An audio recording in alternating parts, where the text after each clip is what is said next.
কি মুচমুচে। আজ সন্ধেবেলায় প্রবল ঝড় বৃষ্টি, ইচ্ছে করছে চায়ের সাথে দারুণ কিছু টা খেতে, কিন্তু না আছে কোনো বিয়ে বাড়ি, না যেতে পারবো কোনো রেস্টুরেন্টে।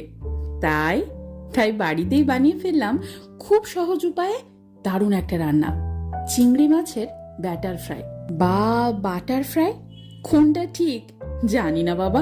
এই নিয়ে যুক্তিতক্ক চলতে থাকুক, আমি বরং রান্নার দিকে এগোই। ছোট ছোট যা যা উপকরণ ও বাড়িতেই পেয়ে যাবে, সব ভিডিওতে লিখে দিয়েছি।